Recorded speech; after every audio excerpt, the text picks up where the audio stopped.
Some other fun facts for you. Over 1,500 companies, international companies call Chicago home. There's over 80 consulates, over 40 trades and chambers, and the list goes on and on. So there's so much global activity taking place right here on America's third coast. Yet I continually run into people like you out in the audience that think you need to go to one of the coasts to pursue your careers. And we think the answer for your career growth and career opportunities is right here in the Chicagoland region. And with that, our panel of experts is here to help you understand the many opportunities that exist right here. So now let me briefly introduce the panel. First, Jeff Klein. Jeff is the president and CEO of the Global FoodBanking Network, a global not-for-profit organization dedicated to alleviating world hunger through food banking. He joined the Global FoodBanking Network following a 30-year career in finance and investment in private and public companies in the United States, Latin America, and Asia. Caralynn Nowinski. Caralynn Nowinski is the Executive Director and Chief Operating Officer of one of our partners, UI Labs, a Chicago-based research and commercialization collaborative bringing industry, academia, and government together to apply real solutions to tomorrow's most important business, economic, and cultural challenges. She previously served as the Associate Vice President for Innovation and Economic Development at the University of Illinois. Our moderator, Steve Edwards, is Executive Director of the Institute of Politics at the University of Chicago. As a journalist and program host for more than 2 decades, he covered politics and public policy, including 14 years at WBEZ. And finally, Don Welsh. Don is President and CEO of Choose Chicago, the official destination marketing organization for Chicago. WorldBiz Chicago leads the mayor's plan for economic growth and jobs. It has 10 strategies, areas of industry and ecosystems that we focus on. Tourism is one of those very important strategies, and Don leads that whole sector for us and is doing a phenomenal job. In this role, Don's responsible for marketing Chicago to business and leisure travelers worldwide. So please join me in welcoming our panel.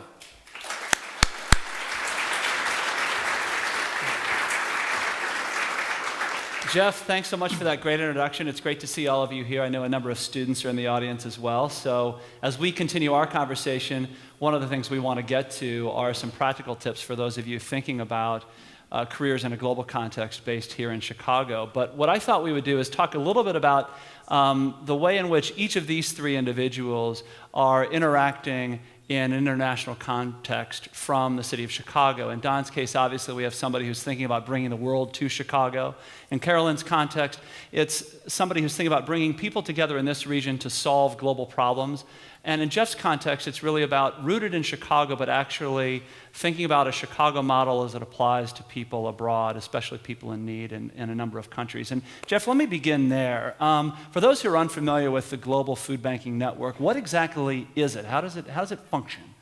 Well, food banking is something you may be familiar with. It's really taking excess food that exists in the marketplace that might not have commercial value, and it has a series of alternatives in terms of where it can go. And it's our job to take that food and to make sure that it gets to people who are hungry. That's the primary motivation of what we do. And we took a model that grew up in the United States. Feeding America is a name you may all know. It was an organization that we were once part of, but they elected to establish us really to focus on food banking outside the U.S. So it really became a technology transfer business, and we take the know-how that has been built up in food banking since the 60s when it started in the U.S. in Phoenix, Arizona, and we have a small staff, but a very skilled staff that has been involved in technical assistance, capacity building, and then we spend a lot of time mobilizing resources. And what are resources? It's food, it's volunteers, it's capital for the food banks around the world, and we're in over 25 countries, to give you some context, and probably always working on another 10. So all of our work is outbound, it's resource mobilization, it's making sure big companies can engage their employees at a grassroots level, which is incredibly important. It's not just food and grocery companies. We deal with Caterpillar and IBM and Bank of America. There's not a company out there that will tell you or would be willing to not say that they care about their employees and engaging them in communities around the world. So it's a big, big issue, and we give them a really nice, simple way to engage locally and try to scale our operations and make sure there's no speck of food that goes unconsumed. Now, you mentioned the roots of Feeding America in Phoenix, Arizona. I imagine you could have this operation located in any number of cities in the United States, any parts of the globe, frankly, for that matter. So what is it that Chicago provides to this mix? Well, the history of food banking really had kind of a Midwest story to it. It had a Chicago story. You probably know the two wonderful food banks in town, the Greater Chicago Food Depository and the Northern Illinois Food Bank. They were established many years ago, and then the network organization, which ultimately became Feeding America, to speak with one voice for the network of over 200 U.S. food banks, was based in Chicago. So it was real easy when the spinoff happened to give us our legs to focus outside the U.S. We just kind of moved down the block. Feeding America's on Wacker, we're on LaSalle. And you know what? Chicago's got a great airport. And if we, people always say to me, why aren't you in London? Why aren't you in Geneva? We're going east, west, south, north. It doesn't kind of really matter. All of our missions outside the U.S., and Chicago's just a great place to be. So take us inside your world for a moment in thinking about the operation of this particular nonprofit. What are some of the logistical issues, some of the political issues that you're thinking about on a regular basis to try and actually affect change in those 25 plus countries? Well, it's axiomatic in our work that everybody who's hungry is who we serve. So we're not interested in working with organizations that take a view that it's only this religion or that sect or that cult. So we take a very holistic view on that, and that's important. Politically, my gosh, we're in many of the trouble spots. We have a big operation with some wonderful people in Russia. Russia's become a really bad, 6-letter word. You know what? There's a lot of hungry people in Russia, and they've got nothing to do with some of the decisions that are being made there. So we kind of, and we're in spots that if you looked at all the State Department information, you'd say, not sure you really want to be there. But you know what? That's where the need is. There's almost 1 billion hungry people in the world. So we try to make sure that we go intelligently. We don't put our employees or our partners at risk. But our real mission is, we know there's hunger everywhere. That's not the issue. It's can we have this model be successful? Are all of the ingredients available that make for a successful operation? Can we pull that together? Because one thing we know for sure, it'll be limited with financial resources, human resources, et cetera, because that's kind of nonprofits around the world. It's no different anywhere else. They're trying to rub two sticks together sometimes to light a fire. So what's a typical day like for people on your team here? Well, we kind of run we were joking before, I come from the finance world, we really run a trading book, a 24-hour trading book. When I get up in the morning, and my staff many of them are here too, you have the 15 emails from part of the world that's been working for 8 to 12 hours, and then it happens during the day, and you have windows of who you can deal with and how you can get a hold of them, and then at night, you can work as long as you want because there's somebody else that's working while you're, so it's a way to get ahead. It's a way to not fall behind. We have a plan every day. Everybody has a plan, and then that changes. Just had a great opportunity in Bulgaria. I won't get into a lot of details. Found out about it at 2. A very important person, Tony Hall, is going to be in Bulgaria. I'd really like him to see our food bank, and so we tried to make that happen, and I'll tell you in about 2 days if that happened, but we put it all together kind of coming out of the blue, because that's what we try to do, is focus resources and energy against need, which is kind of an everyday thing. Without going into detail on Bulgaria thing necessarily, unpack how you get a program like this actually, what's needed to actually put it in place on the ground in a particular country? What are the things you're working with from this base in Chicago? Well, to be successful, we found that the model has to have government, because you have to have government close. Usually they're part of the solution. Sometimes they're part of the problem, so you need to get them extra close. So government needs to be part of the mix, civil society, the corporate sector needs to be involved, and usually the faith community. And if you can get everybody around a table and put together, as I mentioned, it's holistic, make sure everybody understands this is about hunger. This isn't about a political agenda. This isn't about vote buying. This isn't about anything silly like that. It's about feeding people. That's the team that needs to come together, and then you need to start teaching people about philanthropy around the world, because we wake up every morning and we are a philanthropic culture. That is not the case in many parts of the world. So we need to teach that it's an everyday thing. It's not write a check and then it takes off. It's investing, food funds and friends. Tell your faith community, get involved. Don't talk, do. So that's kind of the mantra. All right. I want to come back to you and talk more about some of the skill sets that you hire for, and also your sense of just the broader landscape of Chicago as a global city. But Caralynn, let me come to you. So you've said that you're bringing together great minds and great resources here in this part of the country to help solve global problems. And in that sense, it's really problems that are global in nature. What do you mean? Well, what we realized dating back about 2 years ago now was that there was a real opportunity to enhance Chicago as a destination for talent and technology. But it's great to say that, and then how do you actually do that? And global problems, big problems, was what we landed on. One, we heard it from a lot of students. We heard it from students that what excited them about having opportunities in Chicago was about tackling hard problems, hard challenges. And so what we put together with UI Labs is a platform for how universities and companies and government, when it makes sense, can come together to work on these problems. And our definition of a problem is something that is defined by the commercial sector with input from the civic community as something that needs to be addressed. And in our case, what we're trying to do is really bring to bear the great assets of Chicago. We've got some of the best research universities in the world, some of the best engineering student talent, computer science talent. We've got a wonderful base of corporations here, but also just, as we talked about earlier, a nexus in terms of transportation, being the transportation hub here, that we can bring together all sorts of diverse resources as it relates to a particular problem. We're have our first problem under our belt as we're working on building what we're calling the Digital Manufacturing and Design Innovation Institute. We're about to start tackling our second problem in smart cities and urban infrastructure. And every day we learn of a new problem that we should be solving. So we're hoping to build more onto that platform. I want to come back and talk to you more about the smart city sustainability piece. But so you have all of these different players involved, all these different sectors involved.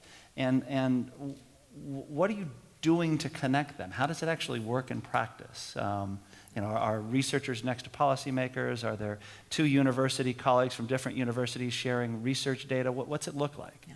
So there's two different things. There's what does UI Labs do, and then there was what does our programs do. And so let me briefly touch on what does UI Labs do. And for us, we kind of see ourselves as like the curator, the facilitator. We say we do three things. We define, design, and deliver. We define what the problem is by working with all these various stakeholders. We then design the right partnership, pulling in the various people from the stakeholder groups that are necessary, and then we deliver a program. Then once we actually get the program off the ground and executing on that program, which again, we're a startup. I won't try to paint a different picture. We're a year old and we're just getting our first program off the ground now, but we've created a $320 million institute to look at digital manufacturing, and so that's our basic problem. But then what do we do?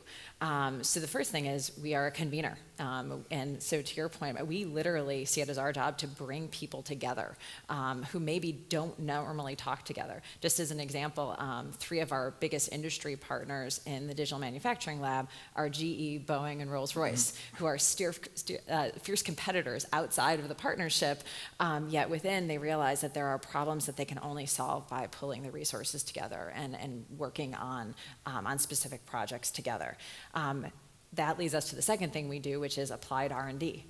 We've got great technologies coming out of our universities that need to be matched with commercial needs. And so we want to be applying that R&D, not taking away from what the universities do today in terms of basic research and early innovation, but then applying a commercial spin to that and thinking about how do we apply it to the commercial marketplace. We then move into what we call technology demonstration. So again, one thing to do the R&D side of it, but then to actually demonstrate it in a real life environment, a pilot environment. So for example, we'll actually have a real working manufacturing floor at our hub facility for digital manufacturing, where we can actually demonstrate these products and technologies and make sure that they're working and they're working together.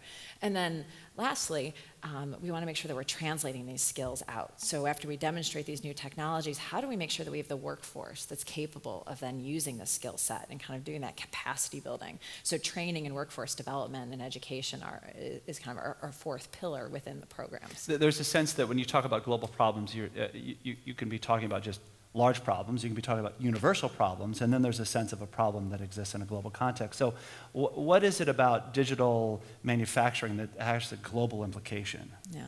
So, and we say that our problems have to have 3 criteria to them. The first one is that industry says they're a problem, and meaning that they're willing to put their money where their mouth is. This is something they're willing to invest in.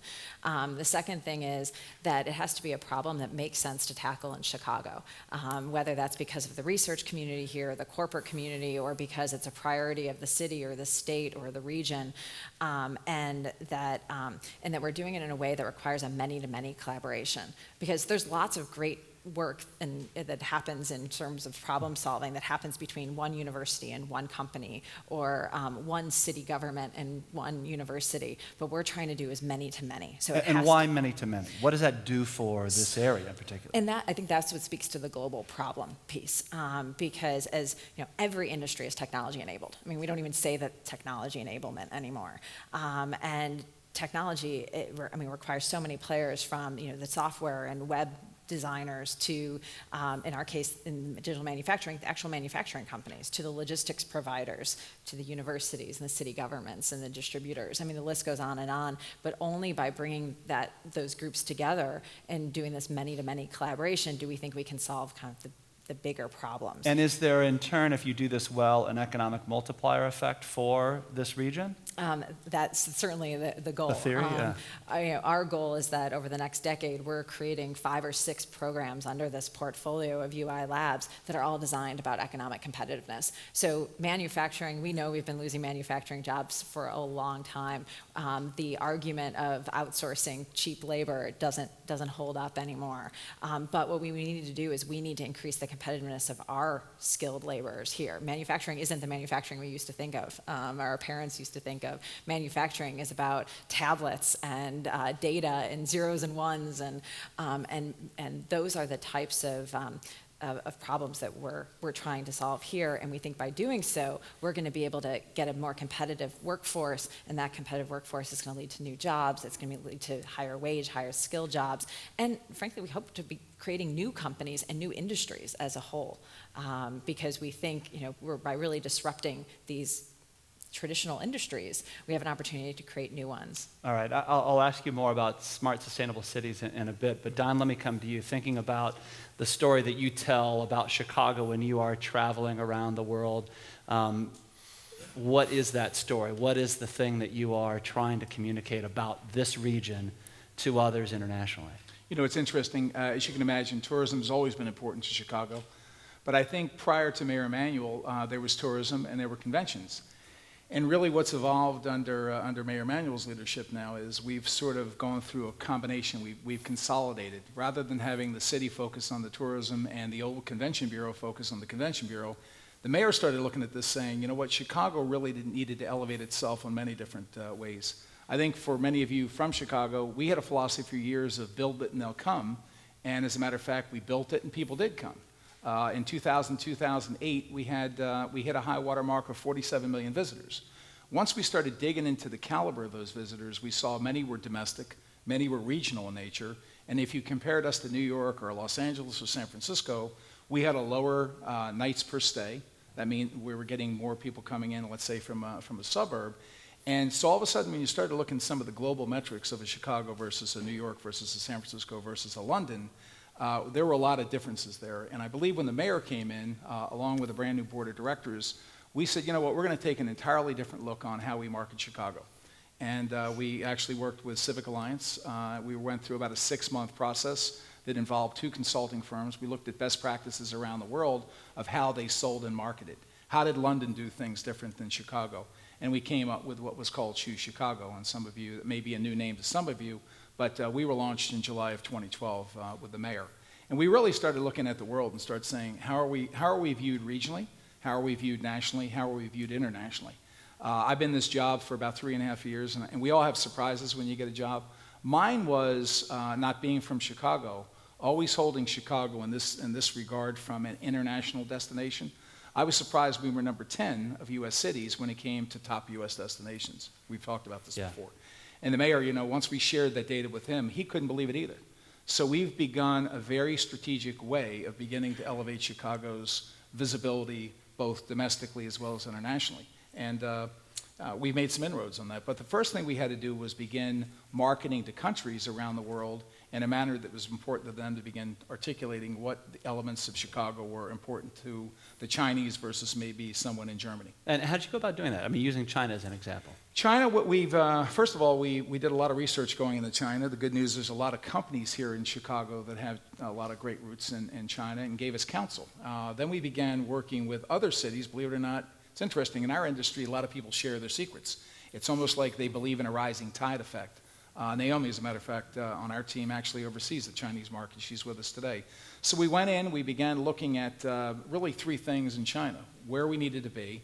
And then once we got into Beijing, Shanghai, the core cities, we started saying the three things we needed to do. Number one, we needed to get product on the shelf in terms of selling Chicago for travel agents, for wholesalers, through the mechanics of selling. Then we began working with various journalists. Megan Risch, who heads up our public relations teams here. So what was important to a Chinese journalist to come to Chicago and learn?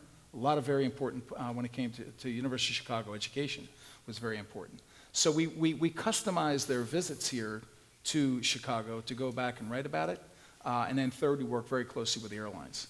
Because what we found out internationally, you've got to have the lift to get to your market because you are competing in a global market. And clearly, I think you said earlier how fortunate we are to have O'Hare and Midway here being one of the great communications or connectors in the world. So what are the kinds of skills and people you need, skill sets you need on your team in order to engage in a campaign like that across multiple Right cultures now and under the mayor, we have about 100 employees. We have a group of people that you can imagine. For those of you not aware of it, McCormick is the largest convention center in the Western Hemisphere. It's 2.6 million square feet. It represents about $6 billion a year worth of economic impact to the city of Chicago. So our job is we've got a group of very talented, dedicated people that all they do day in and day out is they sell conventions. They sell meetings. The goal that we have with the mayor is 2.3 million convention room nights a year, specifically in that market segment. You put that in the context of you can combine New York and LA together, and they're not nearly as big as Chicago is in that arena. So we have people with a very unique skill set there. We have 5 people in Washington, D.C. There's about 13,000 associations in D.C., Maryland, and Virginia, and that's all they do day in and day out, or work those accounts. It's not by coincidence that the National Restaurant Association has been here for 50-some years. We nurture those relationships, Radiological Society of North America. So whether they're here in Chicago or whether in D.C., we work those. That's the meetings market. We then have a leisure team that all their job is basically to do is generate leisure tours. We're all fighting dearly for you to come up and spend the weekend and spend your hard-earned money in retail shops and hotels. And we've got to be very strategic. And believe it or not, it's hard to believe this, but until this mayor took office, we as a city never had one television ad in promoting our city, not one. It was almost build it and they'll come, and we build it and they came. But the reality is this mayor believes that, okay, we built it, now you go out and market it and you promote it as aggressively and as fast as you can, both domestically and internationally. And when it came to the international side, we more or less, we've opened 10 offices. We've got 3 in China, soon to be our 4th. We're in Beijing, Guangzhou, and Shanghai. We'll open Chengdu. We've opened Japan. We have presence in the UK, Germany, Brussels. Brussels was an outgrowth when we did NATO. Of NATO, yeah. So it's more or less looking at the world and then figuring out from a very strategic segmentation analysis what's the return on investment. And I'm pleased to say, really in the last 3.5 years, we've taken the visitation from about 40 million visitors to almost 48 million when the numbers are finalized this year. We've taken revenues, which are very important to all of us, from about 12 billion to close to 14 billion. And the important thing is we've added about 12,000 new jobs in the last couple of years. So there are some of the elements along with tax collections that the mayor and our board are constantly looking at in terms of measuring our performance. All right, so now we've provided a bit of context for each of your individual areas. We've whetted the appetite in terms of some way of thinking about the work that you do in a broader context. I want to get down to specific tips, bits of advice things for particularly those who are interested in pursuing a career with an international dimension based here in Chicago, and getting to Jeff's comment about you don't necessarily have to go to either the coast to do work that has a much broader impact. I'm curious to know if you were somebody here, somebody graduating from college, and they're thinking about getting into the kind of work or the kind of position that any of you have, what are the steps that they need to think about taking to get from sort of where they are now to where any of you are from a job development and career development standpoint? Jeff? Well, it's interesting. It's kind of parallel to some of the challenges we face when we talk about our mission, which is hunger outside the U.S. Not that many people wake up every morning saying, I want to support an organization that does food banking in Egypt. I think being a global corporate citizen, understanding how interconnected we are, and I know that's such a buzzword and it's so trite, but it is so incredibly true, with how the ease of communication, it's so important. Speaking more than one language, it's the single worst decision I ever made, even though I tried to learn the civic as second language. It's such an enabler. I don't know how many of you know people from Europe that interchangeably go into 5 or 6 languages, breaks down cultural barriers. So caring, understanding the ramifications of the world. We're very resource oriented. By that I mean looking at the paucity of resources, food, water, all of global warming, all of those things that are converging have us really freaked out about the ability to feed the 9 billion that we're going to have by 2050. And the first order of business is waste less. We waste a third of all that we grow around the world. So that's an easy mantra. So understanding the pressure points, and if you have a problem solver mentality, getting yourself into the mix to really embrace cultural differences and similarities. Every culture is different, but everybody gets hungry 3 times a day, and everybody here has experienced hunger. So those are just some pointers. And the language piece, certainly. How about the rest of you? What are the things that you think are important for young people as they think about a career in this context? Well, so I spend most of my time thinking about technology and startups and new businesses and new products. And so I get a chance to talk to a lot of students who are really interested in, starting their own company and kind of getting out there and doing it. And I'm all for taking a risk, and that would actually be a piece of advice I would absolutely give. But I would also put a caveat on that, which is taking the time to really invest and learn an industry, learn a new business, learn a new discipline or a function. Maybe it's learning to have this general this global sense of culture, but doing and that. Is that in a front, professional context? And I mean this in a professional context, because rather than jumping in and just doing something on your own to start. Well, I think that I'm an entrepreneur at heart. I hope many of you are as well. But really finding time to invest in something and learn and find a mentor and really get professional development before you then maybe go off and do something on your own, which then you can listen to my second piece of advice: take a risk. Take a risk. Find a mentor. Tell me more about that. How do you do it, and why is that important? I benefited from several mentors in my career, several of whom I still meet with on a very regular basis. The beauty about a mentor is that it's likely, it's a couple years down the road, they're like, oh, that person's been my mentor. It's not something that you necessarily go and ask someone to be your mentor, but finding someone who is, I'd actually say finding someone who's a couple years ahead of you, and then finding someone that maybe is a couple decades ahead of you, because there's different perspectives that both of those types of people can offer you. And then really, asking them to challenge you about how they develop their own professional career and how you might then think about developing your own career, setting goals for yourself that are achievable with milestones that someone actually, you're accountable to someone. I think that accountability to a mentor is critical, and I found that in my own, and hopefully I try to give that back to the team that we have at UI Labs and my previous teams at the university. I like that idea. Somebody who's a couple years ahead, and then somebody who's a couple of decades ahead. You get a near-term practical advice, and then also some longer-term strategic thinking. And sometimes the answer is, don't worry so much about this immediate move. Just acquire skill sets and keep your eyes focused on the here and now. Don, what are the kinds of skill sets that you would advise people to cultivate here? What are you looking for? First of all, I hope I don't sound like a preacher on this, but I have 4 daughters, 3 of which that have just graduated from college, 1 in. And I would say for those of you looking at careers right now, really do find something, you sort of heard this, find something you genuinely, passionately love to do. You know, that in the morning you get up, and whether you've had 4 hours sleep or 8 hours sleep, you can't wait to get there. Because I think that will sustain you when things are tough in that career. If you love what you're doing, and I genuinely believe I have the greatest job in the city of Chicago with what I do. And it's not easy. The days are long, the expectations are high, but I think when you find out what you have a passion for, you'll surround yourself with people that have equal amounts of passion. You know, with ours gets a little specialized, because all of a sudden now, based on the goals that we have with our board and with the mayor, sometimes we don't have the luxury of bringing people through the channels. Yeah. But I will tell you, Megan Risch, our head of public relations in the back of the room, has done a great job. We'll take interns. And I will tell you, inevitably, it seems like we get these interns, both whether they're in college or finishing college, they'll come in, they'll embrace the culture, and I think 3 out of 4 times they've wound up becoming full-time employees, making a good living. So Internships are key. Internships are key. Be willing to also, my background is primarily the hotel business. Be willing to travel. Be willing to accept an assignment, particularly if you're working in the hotel industry, as I did.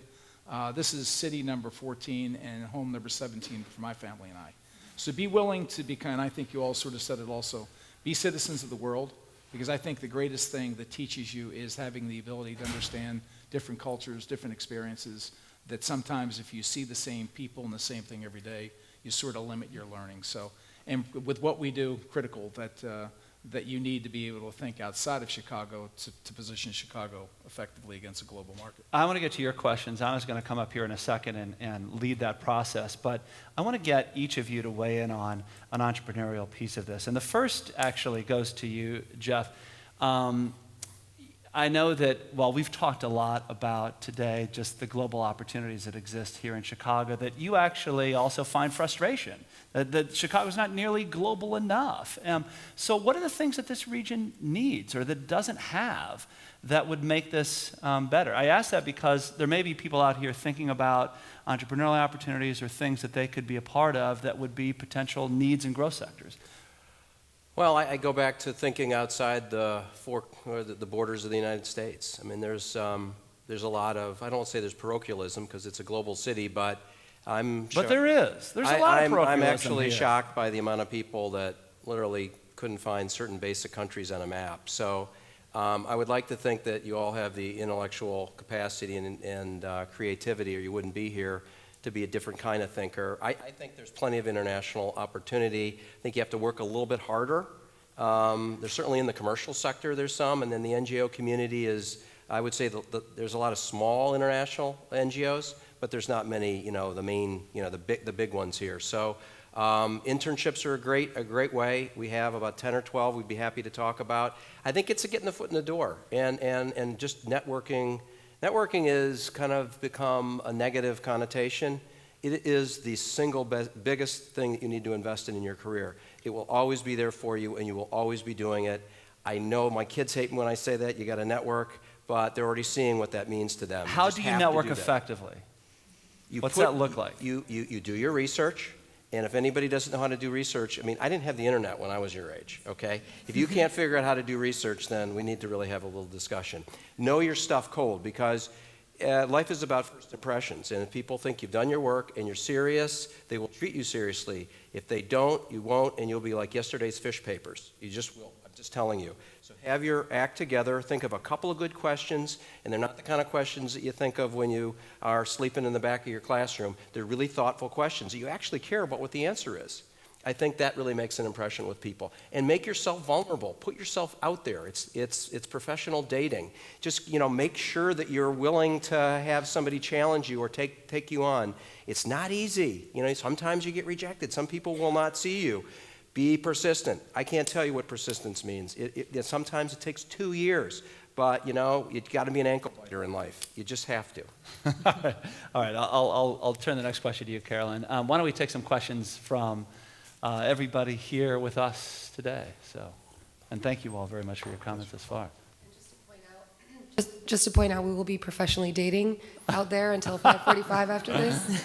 And also, the Chicago Council has a great internship program. We accept interns in spring, fall, and summer, and we actually have a couple of current and past interns with us in the audience too, so that's another resource. But if you have a question, please raise your hand, and we'll have a mic come to you. And please wait for the microphone right here in the second row. Thank you. Thank you for this wonderful discussion. I was born and raised in China and cannot express how much I love this city, which I've lived for the past 5 years. I have a question Chicago is a great city, as we all acknowledge here, but it also has its own share of problems, whether it's with race, public security, poverty, etc., which are applicable to other cities, both in the country and around the world. And so to Mr. Welsh, how do these issues that Chicago face impact your work in terms of promoting Chicago to the rest of the world? And to Dr. Nowinski and Mr. Klein, from both the commercial side and the nonprofit side, are there these concerted efforts to pull talent together to tackle these issues that Chicago, but not only Chicago, faces? Thank you. Don, let's have you start on the image piece. I'll start. On the image piece. You've never faced this question before, Never, I'm never. sure. No. You asked me that about a year ago. I think I did. You know, it's interesting. I'll answer your question in two parts. One, we think Chicago is this great global city, but nothing's more humbling when you go and you make a call and you're in an office and all of a sudden somebody brings out a map and they say, "Can you show me where Chicago is?" So first of all, we've got to continue to position ourselves. We're in the middle of the coasts. So when it comes to that, we have some basic information. A lot of people, it's interesting, when they arrive here, they think that's an ocean, not a lake. So we try to geographically talk about Chicago in general. And then secondly, we start getting into the assets that are important to us. And it's interesting, one of the things we've done that has been most effective, particularly when it comes to journalists in a new country promoting our city, we just basically say to them, please give us 2 or 3 days, and we'll customize the package to you that's important to you. Then take a day to yourself and go explore. It's inevitable that when they finish writing about the city, they do something so much greater than we can ever do from a buying advertising. They come back and they write about it in a manner that's important to them. We've leveraged this, whether it's on the cover of British Airways or whatever it may be.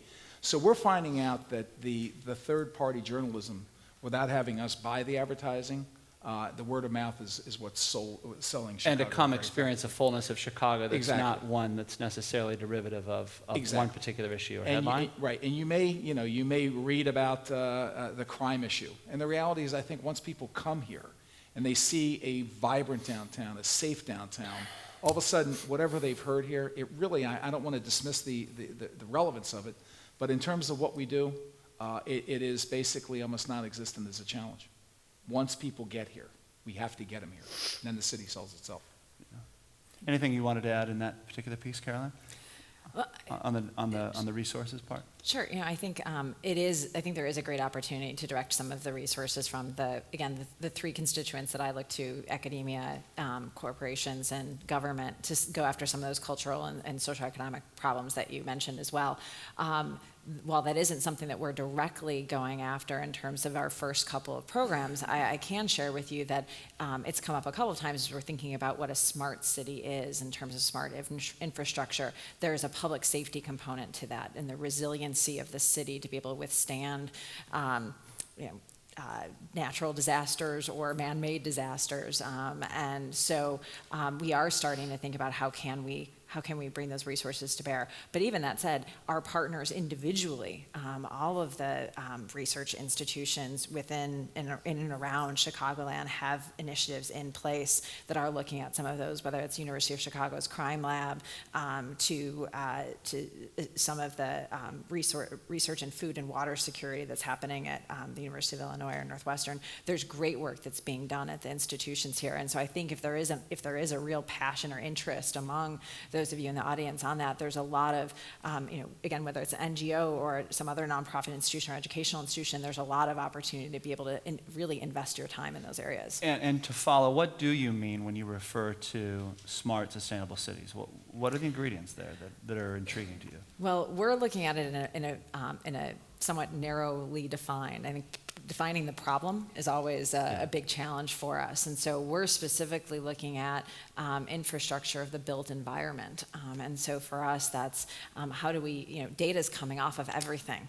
Some things have sensors built in today. Sometimes your cell phone becomes your sensor. There's data being generated from the roads you drive on, to the bridges you cross, to the buildings you live in. And so how do we start taking that data and being able to use it and get smarter from it so that we can ultimately improve the lives of their citizens?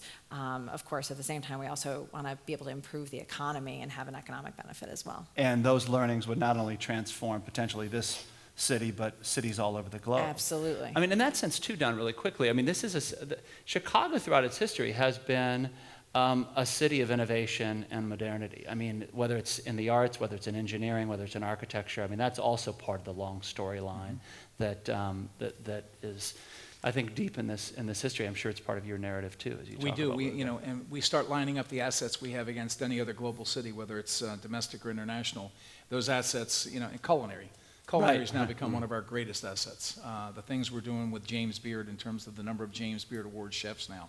How we're taking, as a matter of fact, with Jeff, as a matter of fact, with World Business, we were in China and literally we aligned ourselves with the CSO. We had chefs. We bring Chicago to certain parts of the world now so they can begin experiencing their own area. Because I think if you don't know us, somehow you're thinking another Midwest city in the middle of the United States between the coasts. Yeah. And we've played that well to our advantage. Other questions? I see a hand up there and a hand up, Right two here in hands the up third over row. here. Hi. Thank you all so much for being here today. As someone who's about to enter the job market in a matter of days, this is very, very useful. So my question is about infrastructure, which is a word that's come up a couple of times. And I think most people in this room have experienced the fact that the one thing that might belie Chicago's identity as a modern city is its transportation infrastructure. I know that's something that Mayor Emanuel has talked about addressing through public-private partnerships, but can you talk a little bit about that on both a municipal scale, but also on an international scale? When I was living abroad, the number one association that people had when I said I lived in Chicago was, oh my gosh, I got lost in your airport once. So I wonder if you could talk a little bit about the importance of infrastructure in both bringing people here for tourism, but also keeping them here for jobs. I'm not the most qualified to talk about infrastructure of needs within the CTA for those of us who live here, but I will say that the mayor has been very attentive to hearing feedback from us, and when he travels internationally as well, he'll experience it himself. So as an example, when you go into Narita in Japan and Tokyo, the bullet train taking you there, whether you go to London, I think we've all become very familiar and we're dependent upon certain forms of transportation, particularly when you're trying to circumvent the density of traffic in certain cities and countries. So we're trying to basically look as simple as the transportation for visitors between O'Hare and downtown. What can we do to make that a better experience? What can we begin to do to start selling that experience? So as an example right now, we may take a dedicated car on that line right now, and literally the doors won't open. It'll be an elevated, elegant car where you'll get on, you'll be able to store your luggage, and that doors won't open until you get downtown or vice versa back to the airport. So we're looking at certain things like that. I do know that we have frequent conversations in terms of even when you're at McCormick Place, going back and forth between the city. What can we do to take the congestion off the road there? I don't know if you've been there, but when we have 50 or 60,000 people in for a convention and everybody's trying to leave at once, we need as much mass transportation as we can to alleviate not only the taxis and the cabs, but other forms as well. But I don't think I'm qualified to speak about that. I will do a brief plug for an Institute of Politics event that's coming up on June 5th, 5 o'clock at Google Downtown. You can find out information on our website at politics.uchicago.edu, focused exactly on infrastructure in the 21st century, featuring Mayor Emanuel, but also former Secretary of Transportation Ray LaHood and Governor Ed Rendell. They're leading a big initiative on this, so we invite you to attend that. Right here. Excuse me. Thank you so much for coming. I have a question mostly for Mr. Welsh, but really any of you can answer just in relation to what you said, your response to the very first question that was asked. You talk about jobs in Chicago and you talk about businesses in Chicago, and it seems like a lot of the focus is centered on downtown. But as someone who was born and raised in Chicago and who goes to the University of Chicago and plans to continue working in Chicago after graduation, when I think of businesses in Chicago, I think of everything. I think of nonprofits in Woodlawn, and I think of Andersonville, and I think of downtown, and whatever it is. But how would you define, how do you, I guess, define Chicago in general? And how can we break sort of this perception and possibly this stereotype of all businesses in Chicago being just centered in downtown in the middle of the city in this hub? Great question. Again, there's been a lot of change, and one of the things we've done, we hired a brilliant woman by the name of Melissa Cherry, who heads up our cultural tourism initiatives. And one thing Melissa's done over the last year is we've really embraced the neighborhoods. We are a city of neighborhoods. When you think about the 70-plus neighborhoods we have, and we've just embarked on a project with Second City that was funded by Goose Island Brewery.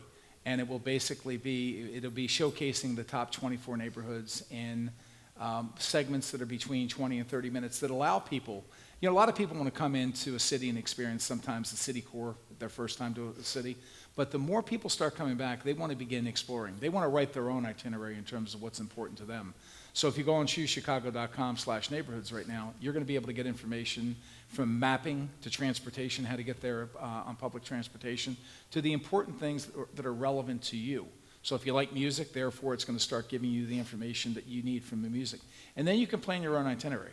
And I think that's what we're hearing more and more. People want to experience downtown, but then they want to get out to the neighborhoods. So that's the way we're positioning Chicago, not just the downtown area. Right there. Excuse me. Hi, this is a question for all of you, but especially for Caralynn. I know you had mentioned that you had chosen a couple different mentors, and I'm going to be entering the job market as well pretty soon. I've been doing some research already, but I think I could value from that. So I'm very curious how you went about choosing a mentor and what that looked like for you while you were doing that. Sure.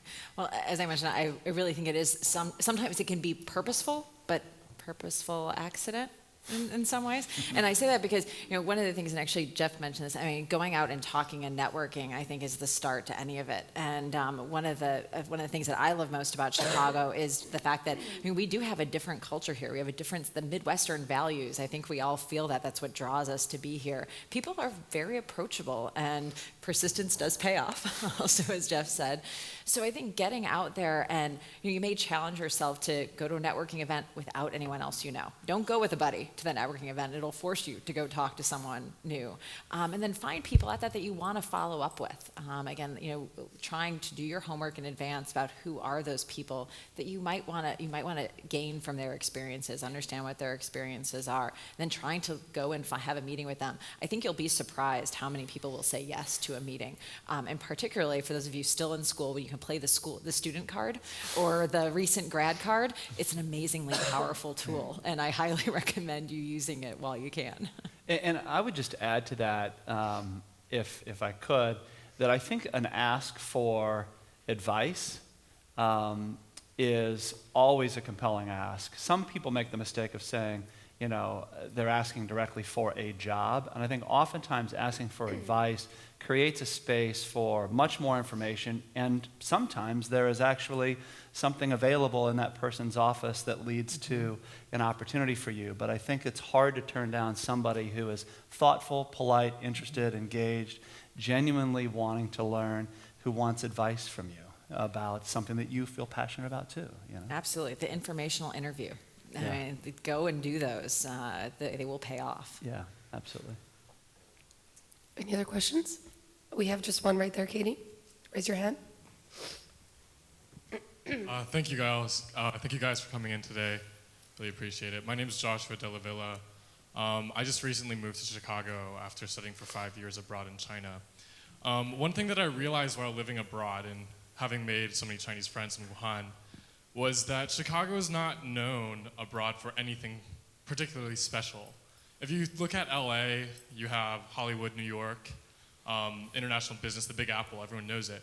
Chicago moving forward, attracting more international visitors, what particularly is Chicago focusing on to attract more international visitors? And I guess that's more geared towards Mr. Welsh. Thank you.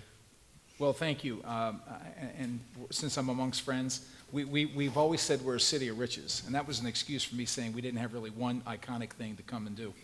No, but the reality is there's a lot of things to do in Chicago. But whether you're in LA, it's the movie scene, or whether you're in New York, it's you've got to see the Statue of Liberty, or you need to see the Empire, whatever it may be.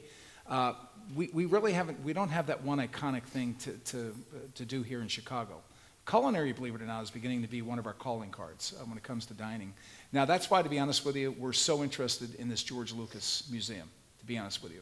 It's one thing that we think right now, to have the Star Wars collection and to have a beautiful museum that would be, we've already heard from our friends in China and Japan, as a matter of fact, saying they'll begin chartering airplanes to come here for that museum the day it happens. So we wish Mayor Emanuel all the good luck on that. But really, you're right. There's some things we have to do to become a little bit more. There's a whole group. There's a gentleman by the name of Lou Raisin, who's the president of Broadway in Chicago. Lou is working on behalf of the mayor and heading up a project called Elevate Chicago. We're looking at everything from the river lighting project that's taken place to a gondola system in the city, to begin looking at different elements that begin attracting a little bit more attention and a little bit more global awareness. I like the idea that Darth Vader could be our engine of economic growth. It could be. We like that. That's of course, fantastic. Taking him from the dark side. And we don't want to accelerate President Obama's retirement, but we do know that the Presidential Library would be a very compelling element here in Chicago as well. The other thing to mention, I've heard the mayor say this a number of times. He talks about Chicago being the most American of American cities. So in its own way, that too seems to be a point of differentiation or distinction. If you want to have a, quote, authentically an American experience, come here. You may want to come here Exactly. as opposed to the coast. Exactly. Yeah.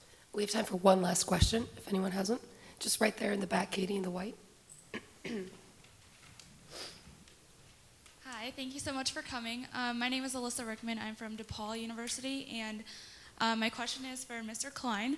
I think it's really important what you said about cross-sector partnerships with global food security, and I was just interested in knowing a little bit more about the process of making those partnerships happen, as well as how difficult it is, because in my mind it seems very difficult to get government, faith-based organizations, as well as private sector organizations together, and talk a little bit about the success rates as well. Well, patience, as I mentioned, is a virtue. It's a sprint and a marathon at the same time. By that I mean you have to keep pressure constant, keep focus constant, because everybody agrees with the problem. It's just nobody, it's this integration of, I don't know if there's a rule in math, but a binary outcome is, a 1 and 1 is easy, and then every time you add another layer, the geometry changes exponentially. You can see I'm not a math guy, and I wasn't a language guy, so I don't know what kind of guy I am. But everybody knows where they need to get to. They just aren't used to playing in the same sandbox or the equivalent around the world. So you just have to keep people focused on the goal line and just say, listen, this is about feeding people. This is about feeding people. This is about feeding people. It's not about anything else. And eventually, it just works. I mean, it works usually on a microscopic scale. So we all want, to go like that and end world hunger. You really have to do it one hungry stomach at a time. And you just feel so inconsequential sometimes when you're doing that, when you know that the number is 850 million or 870, depending on who you want to believe. But, to that person you just fed, that's all the difference in the world. And that's kind of how you have to make peace with the issue, and you just push through it. And usually, people that say they care but don't care, they get off the bus pretty quickly, and you just have to get all of the right people on the bus to push it forward. But it is, there's no skill that you'll ever learn in university. It's just the school of hard knocks and trying, and sometimes you step on toes. And you can't be afraid to do that, because without pain or challenge, sometimes you just don't advance the dialogue. So you just learn, and your elbows get sanded down a little bit over the years, because if they're too sharp, you learn how to change your own style, and every culture is different. So there's no hard and fast rule, but common sense usually dictates, and respect. So many cultures are so driven by respect, and things that we might think are respectful in some cultures really get people unglued. And you have to learn by that. And there's books, and but you kind of learn experientially on those, and just how you communicate and the tone of voice and things like that. And you just kind of have to learn and use a divining stick or whatever. It's more art than science, I'd say. I'd like to thank our 4 panelists for their presentations and their time tonight.